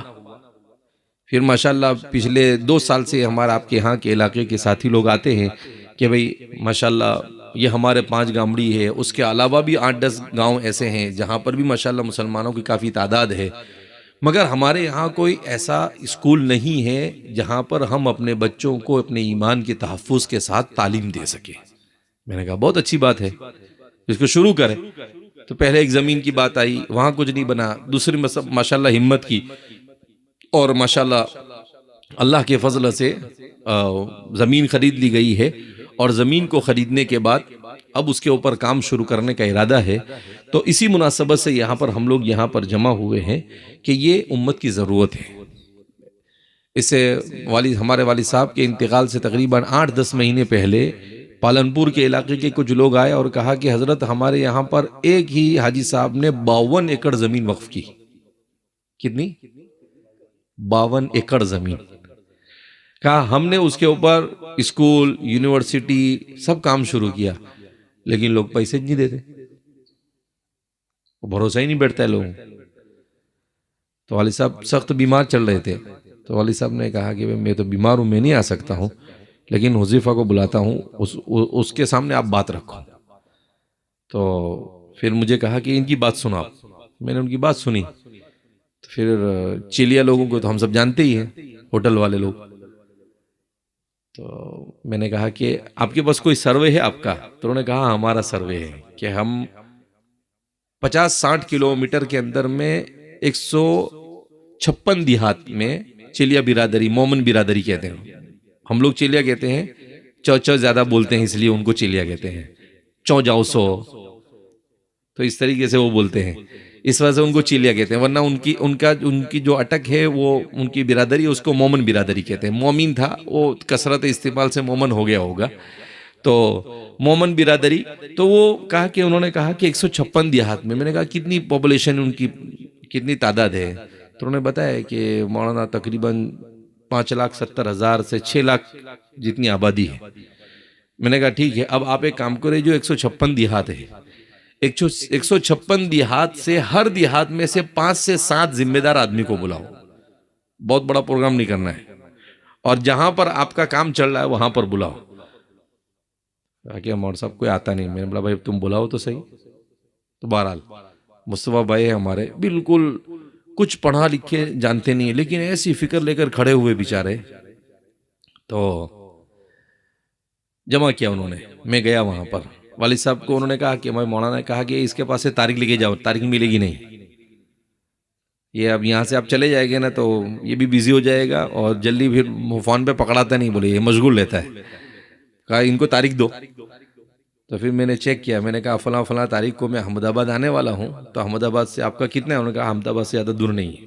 میں نے کہا ٹھیک ہے، میں اتنے بجے اتروں گا، آپ کے آؤں گا اور پھر وہاں سے پروگرام کر کے میں آ جاؤں گا. ایسا کر کے ان کو تاریخ دے دی. وہ ماشاءاللہ جمع ہوئے. تو ہر گاؤں سے 5 7 8 لوگ جمع ہوئے تھے. تقریباً 1000-1500 لوگوں کو جمع کیا. ان کے سامنے میں نے بات کی کہ بھئی تعلیم کی کتنی ضرورت ہے، اپنی نسلوں کے ایمان کو بچانے کے لیے ہم کو تعلیم کیوں کرنی چاہیے، اور یہ اتنا بڑا وقف کیا ہے لیکن ہم لوگ. اور پھر میں نے ان سے کہا کہ یہ آپ کا 450 کروڑ کا پروجیکٹ ہے، لیکن آپ کے پیسے سے بنے گا. کس کے پیسے سے بنے گا؟ تو وہ ایک دم چونکے. میں نے کہا کہ اپنے پاس کوئی جادو کی چھڑی نہیں ہے کہ آپ کا کیا ہو جاوے، بن جاوے. تو پھر میں نے ان کو ایک دم سمپل بتایا. میں نے کہا دیکھو، اگر آپ کے 6 لاکھ لوگ ہیں تو اس میں سے 3.5 سے 4 لاکھ بچے، بوڑھے اور عورتیں نکال دو. 2 سے 2.5 لاکھ لوگ ایسے ہیں آپ کے جو کمانے والے. اگر 450 کو تقسیم کرو کتنے کے اوپر؟ 2.5 لاکھ کے اوپر. تو ایک آدمی کے حصے میں آتے ہیں 18,000 روپے. کتنے آتے ہیں؟ اگر 2.5 لاکھ آدمی 18,000 روپے دے ہوئے تو 450 کروڑ. اچھا، میں بولا 18,000 آپ کو ایک ساتھ نہیں دینے، 18,000 دینا ہے آپ کو 5 سال میں. کتنے سال میں؟ تو ایک سال میں آپ کو کتنا دینا ہے؟ 3,500. کتنا دینا ہے؟ اچھا، ایک مہینے میں کتنا دینا ہے؟ 350. کتنا دینا ہے؟ تو میں نے کہا آپ 350 روپے. اچھا، یہ لوگ گٹکا پان مسالہ بہت کھاتے ہیں. تو میں نے کہا کہ کتنے کا گٹکا پان مسالہ کھاتے ہو؟ تو وہ بولے ہی نہیں جلدی. بھائی بولو تو صحیح، میرا حساب فیل ہو رہا ہے. تو پھر وہ ایک چاچا کھڑے وہ بولے کہ مور صاحب کوئی 1500 کا، کوئی 2000 کا، کوئی 3-4 ہزار کا کھاتا ہے. میں نے کہا بھائی جو 1500 کا کھاتا ہے وہ 1200 کا کھانا چالو کر دے اور 300 یہاں جمع کر، تمہارے تھوک سے تمہارا پروجیکٹ بن جائے گا. یہ پروجیکٹ کیسے بنے گا؟ کس سے بنے گا؟ کس سے بنے گا؟ یہ جو تم تھوک کے گٹکا یوں کر کے تھوک دیتے ہو نا، گٹکا کھا کے، اس سے یہ تمہارا پروجیکٹ بنے گا. ان کے دماغ میں بیٹھ گیا کہ یار آئیڈیا تو صحیح ہے. تو 5 سال میں 50-60 لاکھ روپے مشکل سے جمع ہوئے تھے. لیکن الحمدللہ اس کے بعد ایک سال میں تقریباً 25 سے 30 کروڑ کا کام ہوا. ابھی دوسرا سال چل رہا ہے. اسکول بن گئی اور چالو ہو گئی، 9ویں اور 11ویں کا شروع بھی ہو گئی. اور ہاسپٹل بننا ہے 150 کروڑ کا، اس کا 1 منزلہ بن گیا، دوسرا منزلہ کا سلاب بھی ہو گیا. تو وہ بولے کہ ابھی مور صاحب ٹھیک ہے ہم یہ کریں گے، لیکن سال میں 1 بار یا 2 مرتبہ آپ کو چکر مارنے کا ہمارے یہاں پر، ہماری گاڑی تھوڑی سی ٹھنڈی پڑے ہم آپ کے پاس آوے، آپ کو ہلانے کا پھر چلے جانے کا. تو میں سال میں 1 بار وہاں جاتا ہوں. تو وہ ماشاءاللہ بڑا پروگرام کرتے ہیں، 70-80 ہزار لوگ جمع ہوتے ہیں. پھر ان کو تھوڑا سا اچھے سے سمجھا دیتے ہیں تو پھر ان کی گاڑی کیا ہو جاتی ہے؟ چالو ہو جاتی ہے. تو ماشاءاللہ بہت بڑے. انہوں نے بمبئی میں کہا کہ مور صاحب 1 مرتبہ آپ بمبئی ہم کو 2 گھنٹے کا ٹائم دو. میں نے کہا ٹھیک ہے. تو ممبئی کا ٹائم، تو ممبئی کے لوگوں کو جمع کیا، ان کو سمجھایا. میں نے کہا کہ بھائی تم تو مضبوط ساتھی ہو، ہوٹل والے ہو، تمہارا یہ 18,000 والا پروجیکٹ تمہارے اوپر نہیں فٹ ہوتا ہے. تمہارے سے تو نقد وصولی ہوگی. تمہارے سے کیسی ہوگی؟ نقد. اور ہر ایک کو اپنی حیثیت سے دینے کا. اس لیے چلو بولو کون کتنے دے گا. تو ایک بڑے میاں کھڑے ہوئے بولے مور صاحب آپ ایک دم صحیح کہتے ہو، 1 کروڑ روپے میں دیتا ہوں. پھر دوسرے کھڑے ہوئے 50 لاکھ، 10 لاکھ، 15 لاکھ. ماشاءاللہ 10-15 منٹ کے اندر میں 10 کروڑ روپے جمع ہو گئے. تو ہے امت کے پاس، لیکن اس کو آئیڈیا سے کس طریقے سے. ہمارے والد صاحب کے ایک دوست ابو عبداللہ احسان منیب الشلبی ہے کویت میں، 80 سال سے اوپر عمر ہے ان کی. تو وہ ایک مرتبہ مجھے ملے تو مجھے کیا کہتے ہیں، حذیفہ اخراج الفلوس من الجیوب جہاد کبیر. کہا جیب سے پیسہ نکالنا سب سے بڑا جہاد ہے. کہا پیسہ نہیں چھوٹتا ہے، اس لیے بولے جیب بھی آدمی دل کے پاس ہی رکھتا ہے. جب کہاں رکھتا ہے؟ دل کے پاس رکھتا ہے، اور ادھر بھی ہاتھ کے پاس ہی رکھتا ہے کہ ذرا بھی کوئی ہاتھ مارنا چاہیے نہیں، ہاتھ مارا کہ فوراً چوکنا ہو جاتا ہے کہ بھائی. تو اس لیے فرمایا کہ پیسے انسان نکلتے نہیں جلدی، لیکن انسان کو اگر فکر آ جائے کہ نہیں میری نسلوں کا ایمان بچ رہا ہے، تو پھر انسان کے لیے قربانی آسان ہو جائے. سیدنا حضرت ابوبکر صدیق رضی اللہ تعالیٰ عنہ نے کیسی دولت لٹائی؟ اللہ کے رسول صلی اللہ علیہ وسلم نے کہا کہ میں سب کا حق ادا کر سکتا ہوں، صرف خدیجہ اور ابوبکر کا حق ادا نہیں کر سکتا ہوں. ایک مرتبہ حضرت ابوبکر نے لا کر اپنا گھر کا سب کچھ اللہ کے رسول صلی اللہ علیہ وسلم کی خدمت میں پیش کر دیا. تو اللہ کے رسول صلی اللہ علیہ وسلم روتے ہوئے کہنے لگے، ابوبکر عجیب آدمی ہو یار تم، یہ سب تم نے سب لا کر رکھ دیا. تو حضرت ابوبکر روتے ہوئے کہنے لگے کہ اللہ کے رسول صلی اللہ علیہ وسلم، اللہ کا دیا ہوا اللہ کے راہ میں نہیں دیں گے تو اور کہاں دیں گے؟ قرآن میں اللہ فرماتے ہیں انفقوا مما رزقناکم، ہم نے تمہیں دیا ہے اس میں سے خرچ کرو. تو کہا کہ اپنے تو لائے نہیں، جو کچھ دیا کس نے دیا ہے؟ اللہ نے. جب اللہ نے دیا ہے، اللہ کے راہ میں، امت کے راہ میں دینا ہے، تو اس میں کیا آگے پیچھے کرنے؟ اسی لیے اللہ کے رسول صلی اللہ علیہ وسلم فرماتے تھے کہ زیادہ خرچ کرنے والے کو ایک دروازے سے پکارا جائے گا، زیادہ نماز پڑھنے والے کو، زیادہ روزہ رکھنے والے کو پکارا جائے گا، مگر کچھ لوگ ایسے بھی ہوں گے جن کو ہر دروازے سے پکارا جائے گا. تو حضرت ابوبکر پوچھنے لگے کہ اللہ کے رسول صلی اللہ علیہ وسلم یہ کون ہوگے؟ کہا کہ پہلے تو تم ہی ہوں گے، سب سے پہلے کون ہوں گے؟ تم ہی ہوں گے، جن کو ہر دروازے سے کیا کیا جائے گا؟ پکارا جائے گا. روزے والے دروازے پر بھی، صدقہ خیرات والے دروازے پر بھی، انفاق والے دروازے پر بھی، نماز والے دروازے پر، ہر دروازے پر، عدل و انصاف والے دروازے پر، سب جگہ پر تم کو پکارا جائے. لہذا اس بنا پر ہمارا جو پروجیکٹ شروع ہو رہا ہے، یہ تو وہ تو 450 کروڑ کا ہے. انہوں نے ہمت کی اور 2 سال میں اس کو 50 پار ہو گئے. وہ ماشاءاللہ ہر ہفتے اس صبح ہم کو رپورٹ دیتے رہتے ہیں 50 لاکھ 70 لاکھ 90 لاکھ 1 کروڑ روپے ہر ہفتے جمع ہوتے. اسی وہ تھوک والی آئیڈیا. ویسے یہ 5 گامڑی والے بھی بہت کھاتے تمباکو، ایسا مجھے معلوم ہے. یہاں پر بھی خالی کوئی بچتا ہے، باقی سب ماشاءاللہ مسالہ تمباکو میں مست ہے. تو اس لیے ہمارا پروجیکٹ کوئی بہت بڑا پروجیکٹ بھی نہیں ہے، یہ تو لاکھوں والا ہے، اس کے مقابلے میں تو کچھ بھی نہیں، 1% بھی نہیں ہے، لیکن ہے بھی چھوٹا. لیکن یہ چھوٹی سی چیز ہماری نسلوں کا ایمان بچاتی ہے، تو یہ ہمارے لیے سب سے بڑی قیمت رکھتا ہے. لہذا اس بنا پر ماشاءاللہ آپ حضرات اتنی فکر کے ساتھ یہاں پر جمع ہوئے ہیں. میں بھی صبح میں دلی تھا، دلی سے سورت آیا، سورت سے عقل گوا گیا، پھر عقل گوا سے 3 بجے نکلنا تھا تو نہیں نکل پایا. نکلتے مجھے 5:15 بج گئے، 5:15 5:30 بج گئے. تو میں نکلا تو گاڑی میں بیٹھا جانے لگا، تو مولانا قاری عبدالرزاق گوئیما انہوں نے مجھے دیکھا تو یوں تعجب سے وہ دیکھے. تو گاڑی آ گئی تو میں ساتھی کو بولنے لگا کہ قاری عبدالرزاق بولتے ہوں گے لا 8 پروگرام چھنے آج جو یہاں جٹوائی. تو ہمارے ساتھی بولنے لگے کہ ہاں، بولے مور صاحب بھی انہوں نے پوچھا، بولے ہم کو، بولے ابھی نکلے نہیں ہیں، بولے تو پہنچیں گے کب؟ میں نے کہا بھائی ہم ٹائم پہ پہنچ جائیں گے. تو بہرحال تو ہمارا کوئی مقصد نہیں، ایک ہی مقصد ہے کہ ہمارا ادارہ اچھا قائم ہو جائے، اور ماشاءاللہ یہ جتنے بھی ہمارے 12-14 دیہاتوں کے اندر مسلمان ہیں، بہترین مضبوط تعلیمی ادارہ قائم ہو، جہاں دین بھی سکھایا جاوے، دنیا بھی سکھایا جاوے، اخلاق بھی، تربیت بھی، ہر چیز کی جاوے. انشاءاللہ پوری ہمارے ادارے کی نگرانی کے اندر میں یہ سب کام ہوگا. دیکھو دنیا میں حالات تو آتے ہیں، ان حالات سے مسلمان حالات سے نہیں ڈرتا ہے. لا تقنطوا من رحمت اللہ، اللہ کی رحمت سے مایوس نہیں ہو، کیسے بھی حالات آ جاوے.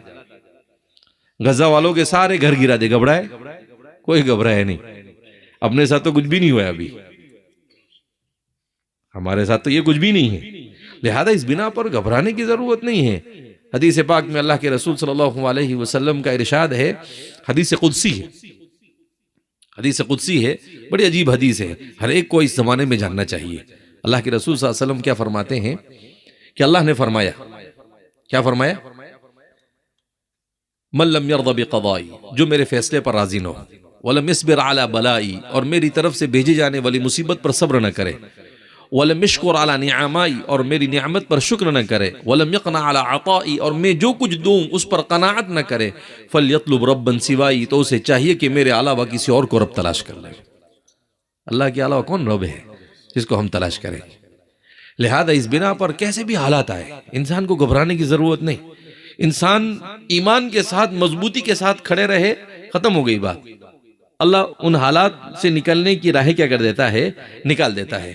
ہمیں اپنے کام میں لگنا ہے، ہمیں اپنا کیا کام کرنا ہے کہ ہمارا اور ہماری آنے والی نسلوں کے ایمان کو بچانے کی کوشش اور فکر ہم کیسے کر سکتے ہیں، بس اس فکر کے ساتھ ہم اس دنیا کے اندر میں زندگی گزاریں گے تو یہ کامیاب زندگی ہے، اور دنیا ہائی کے ساتھ زندگی گزارتے ہیں تو یہ ناکام زندگی ہے۔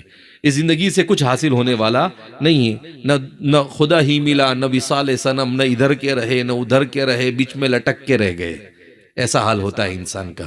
لہذا اس بنا پر جتنے بھی ہمارے یہاں پر احباب آئے ہیں ماشاءاللہ، دور دراز سے، قلعہ پارٹی سے، واپی سے، نوساری سے، سب جگہ سے ان دوستوں نے احباب کو بلایا ہے، تو دو مسئلے ہیں۔ ایک مسئلہ تو یہ ہے کہ ماشاءاللہ اتنے چھوٹے سے دیہات ہے، اس کے باوجود بھی جس کی تعداد میں نے سروے کروایا یہاں پر بھی کہ سب ملا کر جو ہمارے 12-14 شہر گاؤں دیہات جو بھی ہے وہ سب ملا کر جو آبادی ہے اس میں مسلمانوں کے تقریباً 2500-3000 مکانات ہیں، 2700 مکانات ہیں، مکان 800 ہے۔ تو اس میں ظاہر سی بات ہے کہ اتنے مکان ہیں تو ایک ادارہ تو ہمارا مضبوط ہونا چاہیے، اور والد صاحب کے ساتھ جن لوگوں کے تعلقات ہو وہ ابھی تک ادارہ نہیں بنا سکے تو یہ تو اور بڑی تعجب کی بات ہے کہ بھائی ہمیشہ آتے تھے جاتے تھے۔ والد صاحب کو نیرے کا بہت شوق تھا، تو لال میاں چاچا کے ساتھ نیرے کے لیے آتے تھے۔ پھر والد صاحب کو آم کا بہت شوق تھا، تو مجھے یاد ہے کہ عید الفطر کے بعد عام طور پر ہم لوگ وستان آتے تھے تو وہاں سے یہاں پر آتے رہتے تھے، تو اس کے بعد بھی نہیں بنا سکے۔ یہ ہماری اپنی کمزوری ہے کہ ہم نے فکر نہیں کی، ورنہ وہ جہاں جاتے تھے تو وہاں تعلیمی ادارہ کھڑا ہو ہی جاتا تھا۔ خیر کوئی بات نہیں، اگر ان کے جانے کے بعد بھی ابھی بھی اگر ہم فکر کر کر کھڑے ہو جاتے ہیں تو کوئی صبح کا بھولا ہوا شام کو اگر واپس آتا ہے اس کو بھولا ہوا نہیں کہیں گے۔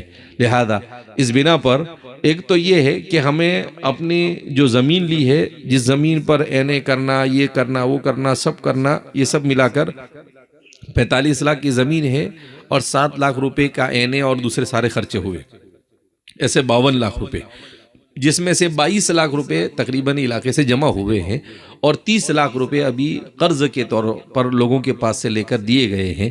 لہذا جو حضرات بھی ہیں یہاں پر، اللہ نے جتنی حیثیت دی ہے اپنی حیثیت کے مطابق دے۔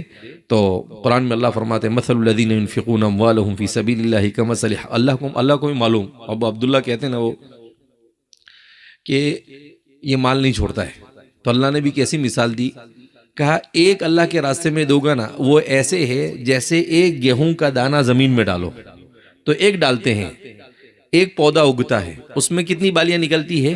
7 بالی نکلتی، اور ہر بالی میں کتنے دانے ہوتے ہیں؟ 100 دانے ہوتے ہیں۔ فی کل سنبلۃ 100 حبہ، تو اللہ فرماتے ہیں کہ ایک دو گے ہم آخرت میں اس کا 700 دیں گے۔ واللہ یضاعف لمن یشاء، اور اگر اور اخلاص کے ساتھ دیا ہوگا تو 700 بھی سے زیادہ مل سکتا ہے۔ تو اللہ کو معلوم کہ ان کو اتنا زیادہ ثواب بولو تو یہ نکالیں گے، ورنہ یہ نکالنے والی پبلک ہے نہیں۔ اس لیے اللہ کے رسول صلی اللہ علیہ وسلم نے بھی صدقے اور خیرات کی بڑی فضیلتیں کیا کی ہے، بیان کی ہے۔ بہرحال انسان کا جو مال فضول خرچی میں خرچ ہوگا اللہ کے یہاں جواب دینا پڑے گا، جو مال بھی انسان بیکار چیزوں میں خرچ کرے گا اللہ کے یہاں جواب دینا پڑے گا۔ آپ نے ایک موبائل سے آپ کا کام چل جاتا تھا، آپ نے دوسرا موبائل رکھ لیا تو اللہ کے یہاں جواب دینا پڑے گا کہ بھئی کیا کام تھا موبائل کا۔ لیکن موبائل لینے کے بجائے، تمباکو کھانے کے بجائے، بیکار چیزوں میں خرچ کرنے کے بجائے وہی رقم آپ نے اسکول میں، مدرسے میں، مسجد میں دے دی تو جواب تو نہیں دینا ہے، اوپر سے ثواب ملے گا اگر نیت اچھی ہے تو۔ لہذا اس بنا پر ہمیں بڑھ چڑھ کر ان چیزوں کے اندر میں حصہ لینا چاہیے۔ مسلمانوں کا فرض بنتا ہے کہ اللہ نے یہ جو وقت دیا ہے، اس لیے کہتے ہیں کہ وقت، الوقت هو الحیات، وقت نام ہے زندگی کا، کہ اپنا وقت، اپنا مال اور اپنی صلاحیت، ان تینوں چیزوں کو اللہ کی مرضی کے مطابق خرچ ہونا چاہیے. اگر وقت اللہ کی مرضی کے مطابق نہیں خرچ ہوا تو مسئلہ ہے. اگر مال اللہ کی مرضی کے مطابق نہیں خرچ ہوا تو بھی مسئلہ ہے. اور اگر اپنی صلاحیت بھی اللہ کی مرضی کے مطابق نہیں خرچ ہوئی تو مسئلہ نہیں، مسائل ہی مسائل ہے. لہذا اس بنا پر ہم پوری فکر کے ساتھ ہر علاقے میں ہم تو کہتے ہیں کہ بھئی مسلمان کو اپنا اسکول بنانا ہی چاہیے. تو میں ہمارے علاقے سے جتنے بھی لوگ آئے ہوئے ہیں ان سب حضرات سے مؤدبانہ درخواست کروں گا کہ آپ حضرات ہمارے اس مسلمانوں کے لیے ایمان اور اسلام بچانے کے لیے جس ادارے کا قیام عمل میں آ رہا ہے، آپ اس کے لیے سب سے پہلے ہم قرض سے فارغ ہو جائے، اور پھر اس کے بعد یہ امت بھی بڑی عجیب امت ہے. اسکول بنانے کو، مسجد بنانے کو، مدرسہ بنانے کو پیسے دے دیتی ہے، لیکن زمین کے لیے پیسے نہیں دیتی. ارے بھائی زمین تو، اسکول تو 25-50 سال کے بعد بھی کیا ہو جائے گی، گر جائے گی، لیکن زمین تو کبھی گرنے والی نہیں ہے. یہ تو کب تک رہے گی؟ قیامت تک کے باقی رہے گی. تو اس میں تو بڑھ چڑھ کر لینا چاہیے. اسی لیے حضرات صحابہ کرام رضوان اللہ تعالیٰ عنہم اجمعین، حضرت عمر کو دیکھو، خود رسول اللہ صلی اللہ علیہ وسلم کو دیکھو، حضرت عثمان کو دیکھو.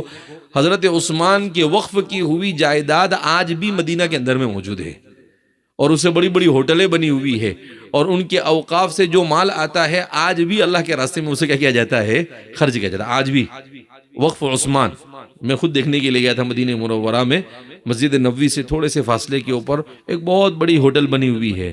تو وہ پوری ہوٹل کسے بنی ہے؟ تو کہا کہ تو عثمان بن عفان رضی اللہ تعالیٰ عنہ نے جو اوقاف چھوڑے ہیں، ان اوقاف سے جو انکم آتی ہے اس سے وہ بنائے، اور پھر اس میں سے جو بھی انکم آتی ہے وہ سب کے سب غریبوں کو اور مسکینوں کو کیا کیا جاتا ہے. تو حضرت عثمان بن عفان رضی اللہ تعالیٰ عنہ نے کتنا بڑا کارنامہ انجام دیا. تو کہا ان کی جو زمین وقف ہے اس کے ساری، حضرت عمر کی زمین وقف کی ہوئی آج تک کہ اس کے اوقاف جاری ہے. لہذا ہم مسلمانوں کو ان چیزوں میں تو بڑھ چڑھ کر حصہ لینا چاہیے. تو میں آپ حضرات سے مؤدبانہ درخواست کروں گا کہ ہمارے دوست احباب کھڑے ہو جائیں گے. آپ حضرات اپنی حیثیت کے مطابق جو بھی دینا چاہے آپ اس میں بڑھ چڑھ کر تعاون کریں، تاکہ ایک مرحلے سے ہم گزریں. اس کے بعد بنانے کا مرحلہ تو انشاءاللہ بہت آسان ہے، اس میں کوئی بہت زیادہ دشواری پیش آئے گی نہیں. اور ویسے بھی ہم لوگ ایک ساتھ نہیں بنائیں گے، بلکہ پہلے پرائمری شروع کریں گے. ابھی ایک ہفتہ بھی نہیں ہوا میرے خیال سے، ہاں ایک ہفتہ ہوا. ایک ہفتے پہلے میں بمبئی میں تھا، تو ہمارے یہاں پر مانٹیسری شروع ہوئی ہے، اور اس کے ساتھ میں ہم نے آئی بی اسکول شروع کرنے کا پروگرام بنایا ہے. تو آئی بی کی کانفرنس تھی جس میں دنیا سے 3000 اسکول چلانے والے لوگ آئے تھے. اور کیسی اسکول چلاتے ہیں؟ ایک اسکول کی ایک سال کی فیس کتنی ہوتی ہے معلوم آپ کو؟ آپ سنیں گے تو بولیں گے کہ مولوی صاحب جھوٹ بولتے ہیں، لیکن حقیقت ہے. میں مل کے آیا ان کو. کتنی معلوم؟ 15 سے 20 لاکھ روپے خالی اسکول کی فیس ہوتی ہے، ہاسٹل کے بغیر. کوئی بات سمجھ میں آ رہی ہے آپ؟ کس کے بغیر؟ ہاسٹل کے. یعنی بچہ آتا ہے پڑھ کے چلا جاتا ہے. تو وہاں پر مجھے بتایا انہوں نے کہ کچھ جگہ 7 لاکھ، کہیں پر 10 لاکھ، کہیں 15 لاکھ، کہیں 20 لاکھ. اور کہا بمبئی میں ایک اسکول ہے وہاں تو 27 لاکھ روپے فیس ہوتی ہے. تو میں نے کہا کیوں؟ کہا بہت اعلیٰ قسم کی تعلیم دی جاتی ہے، بہت اچھے انداز میں تعلیم دی جاتی ہے، اور سارے مالدار لوگ اپنے بچوں کو وہاں پر کیا کرتے ہیں، پڑھاتے ہیں. تو اس کے جو مین ہیڈ تھے اولی، مسٹر اولی، ان سے میری میٹنگ تھی. تو میں نے ان سے کہا کہ بھائی دیکھو ہمارے والد صاحب نے الحمدللہ اس طریقے سے کام کیا، اور اب ہم بھی یہ چاہتے ہیں کہ کوالٹی ایجوکیشن، اچھی تعلیم دی جاوے. مگر اچھی تعلیم کیسے دی جاوے؟ افورڈیبل، کہ ہمارا غریب اور جو درمیانی متوسط درجے کے لوگ ہیں وہ بھی اس کو افورڈ کر سکے. اور دوسری چیز اخلاق کے ساتھ میں تعلیم دی جاوے. تو وہ آدمی بالکل حیران ہو گیا. وہ کہنے لگا کہ یار یہی 2 چیزوں کی اس وقت انسانیت کو ضرورت ہے. وہ انگریز تھا. پھر میں نے اس کو کہا کہ ہمارے والد صاحب نے ایسا ایسا کام کیا اور ابھی ان کا انتقال ہو گیا. تو آپ مانیں گے نہیں، وہ انگریز تھا، لیکن کہا کہ یار اتنے بڑے آدمی ان کا انتقال ہو گیا. میں نے کہا ہاں. کہا کہ میں بڑا بدقسمت ہوں، میں ان سے مل نہیں سکا. تو کہا کہ ایسے لوگ ہم کو چاہیے کہ جن کا مقصد تعلیم سے پیسہ نہیں ہونا چاہیے، بلکہ تعلیم سے انسان کو انسان بنانا مقصد ہونا چاہیے. ہمارے والد صاحب ایک جملہ بولا کرتے تھے, making money is not my job, making good انسان از مائی جاب.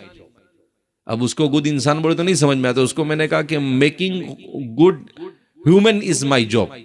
کہ ہمارے والد صاحب کہتے تھے کہ پیسے بنانا تعلیمی اداروں سے ہمارا مقصد نہیں ہے, بلکہ اچھا انسان بنا کر تعلیم و تربیت کر کر سوسائٹی کو دینا, یہ ہماری زندگی کا مقصد ہے. تو ہم میں سے ہر ایک کو یہ مقصد کہ ہم اپنے گھروں کے اندر میں بھی تعلیم و تربیت کا انتظام کریں, ہم اپنے گاؤں میں بھی, اپنے علاقے میں بھی, ہر جگہ پر ہمارے ادارے ہونے چاہیے. بہرحال چونکہ ہم کو بھی آگے کا سفر ہے, بمبئی جانا ہے, لہذا اس بنا پر جتنا ہو سکے جلد از جلد آپ حضرات تعاون کریں گے تو انشاءاللہ ہم لوگ آگے بڑھ جائیں گے. 5,000 سے لے کر 1,000 2,000 جس کو جو اپنی حیثیت کے مطابق آپ لکھائیں. اس کے بعد جو ساتھی ہوں گے وہ ساتھی بھی انشاءاللہ یہ کرتے رہیں گے. تو آپ حضرات سے درخواست ہے کہ آپ بڑھ چڑھ کر اس میں حصہ لینے کی کوشش کریں, جو اپنی حیثیت کے مطابق جو بھی دے سکتا ہے, کیونکہ یہ 25-30 لاکھ روپے آج کے زمانے میں بہت آسان ہے. اگر آدمی دل پر لے لے تو ہی نہ چاہے تو بہانے ہزار ہے, لیکن اگر نہیں چاہے آدمی.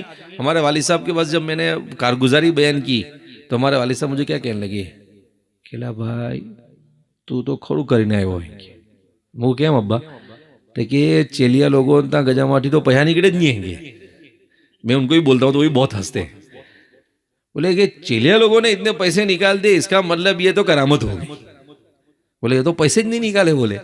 تو پھر وہ ہمارا ایک دوست ہے بلال بھائی مکھی وغیرہ, تو مجھے بولنے لگا کہ یار تمہارا ابا ایک دم صحیح بولتے ہیں, ہمارے یہاں تو دوپہر کا کھانا بچا ہو تو شام کو کھانا نہیں بناتے, وہ کھا لیتے بولے.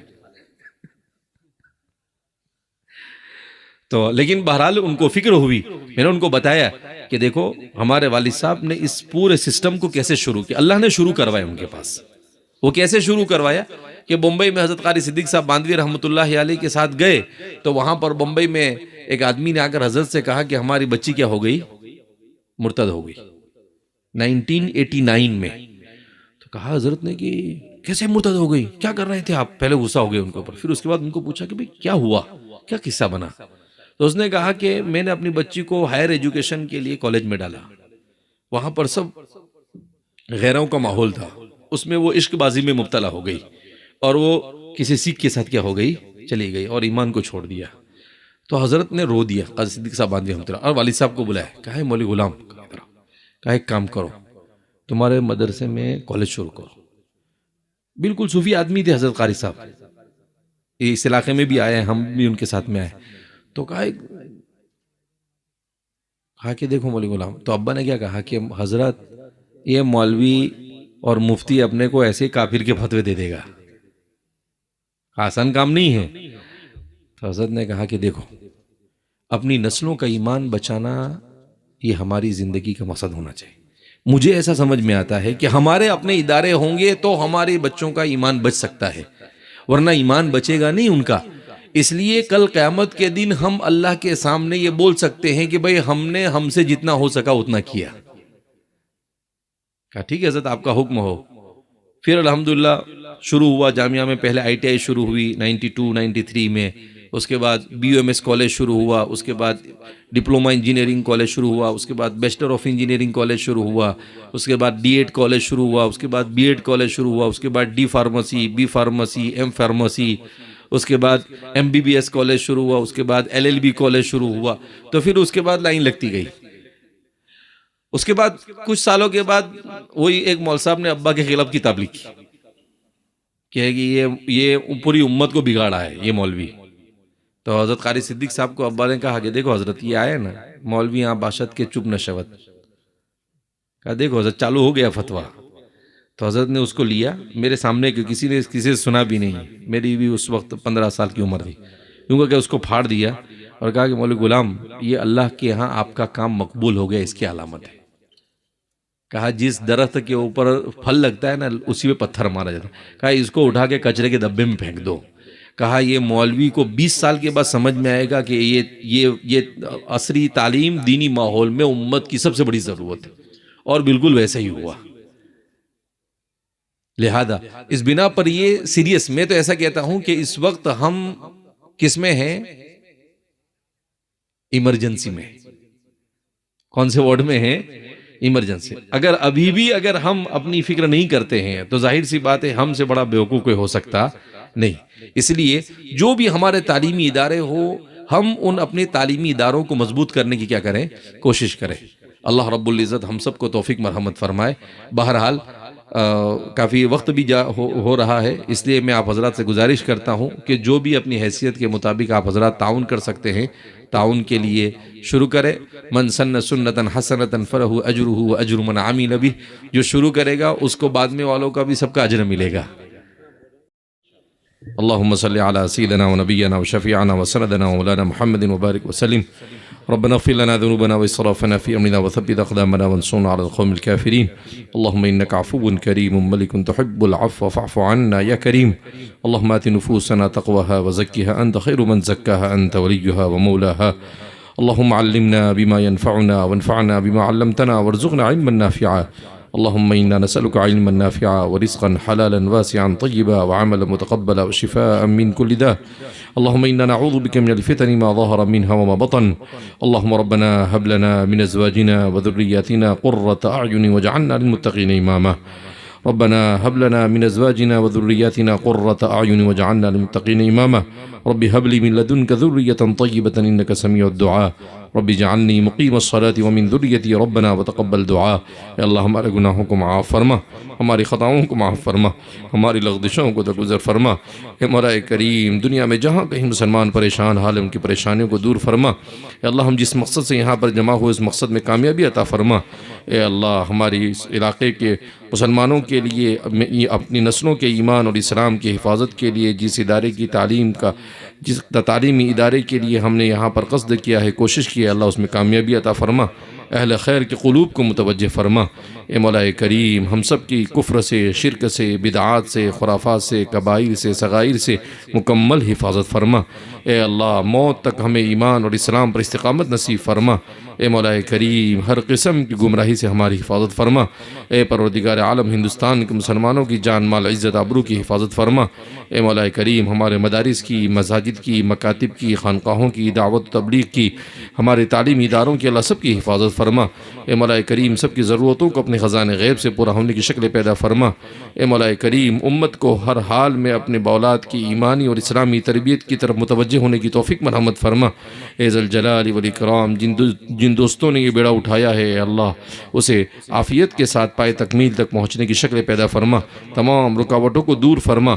اے مولا کریم اے ذوالجلال والاکرام عالم اسلام پر جنگ جو بادل منڈلا رہے ہیں اس کے ٹلنے کی شکل پیدا فرما. اے اللہ دنیا میں جہاں کہیں بھی مسلمانوں کے لیے پریشانیاں ان کی پریشانیوں کو دور فرما. اے اللہ حرمین شریفین کی حفاظت فرما، بیت المقدس کی حفاظت فرما. اے مولا کریم اے پروردگار عالم غزہ العزہ کے مسلمانوں کی حفاظت فرما. اے مولا کریم ہمیں بھی قرآن کے ساتھ، علم کے ساتھ، تعلیم کے ساتھ، ایمان کے ساتھ ایسی وابستگی نصیب فرما جیسی آپ نے صحابہ کو اور اہل غزہ کو عطا فرمائی. اے ذوالجلال والاکرام ہماری سستی، غفلت اور کاہلی کو دور فرما. اے ذوالجلال والاکرام اے اللہ ہماری بخیلی کو دور فرما. اے اللہ دین کے کاموں میں، خیر کے کاموں میں، ملت کے کاموں میں بڑھ چڑھ کر حصہ لینے کی توفیق مرحمت فرما. اے مولا کریم اے پروردگار عالم اس پروگرام کے لیے ہمارے ان دوستوں اور احبابوں نے محنت کی، اللہ ان سب کو جزائے خیر عطا فرما. اے اللہ ان کی فکروں کو اے مولا کریم عروج عطا فرما. اے ذوالجلال والاکرام اے پروردگار عالم تو ہم سب پر اپنا خصوصی فضل نازل فرما. اے ذوالجلال والاکرام اے اللہ والد صاحب کے لگائے ہوئے باغ کو اور ان کے لگائے ہوئے تمام اداروں کی قیامت تک حفاظت فرما. اے اللہ امت کو فیض پہنچتا رہے ایسے اسباب مہیا فرما. اے مولا کریم عصری تعلیم دینی ماحول میں کہ اس کام کو اے اللہ امت ہر طبقے تک پہنچنے کی شکل پیدا فرما. اے مولا کریم اے پروردگار عالم جامعہ کے محسنین معاونین کو اجر عظیم عطا فرما. امت میں جنہوں نے بھی ملت اسلامیہ کے اداروں کے لیے تعاون کیا اللہ ان سب کو جزائے خیر عطا فرما. ان کے مال و منال میں برکت عطا فرما. اے اللہ ہماری اولادوں کو ہماری آنکھوں کی ٹھنڈک بنا. ہر قسم کی مہلک بیماریوں سے ہماری حفاظت فرما. حاضرین مجلس کی جائز تمناؤں کو پورا فرما. سب کے گناہوں کو معاف فرما. سب پر اپنا خصوصی فضل نازل فرما.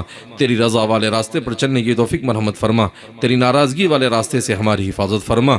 اے مولا کریم ہم سب کو ایک اور نیک بنا. اے اللہ ہم سب کو ایک اور نیک بنا. اے اللہ ہم نے جو مانگا عطا فرما، جو مانگنے سے رہ گیا وہ عطا فرما. ہم نے اپنے اعتبار سے مانگا تو اپنے شان عطا فرما. اے اللہ ہمارے مرحومین کی مغفرت فرما. ان کے درجات کو بلند فرما اے اللہ والی صاحب کو اور آپ کے ہمارے جتنے بھی متعلقین اور جتنے بھی علماء صلحاء اور اکابرین اللہ آپ کے پاس آ چکے اللہ ان سب کی مغفرت فرما اے اللہ ہمارے بزرگوں میں جو بیمار ہے اللہ ان سب کو شفاء کامل عطا فرما اے مولا کریم اے پروردگار عالم ہماری دعاؤں کو نبی کریم صلی اللہ علیہ وسلم کے صدقہ طفیل میں قبول فرما وصلی اللہ علی نبینا محمد وعلی آلہ واصحابہ اجمعین برحمتک یا ارحم الراحمین والحمد للہ رب العالمین.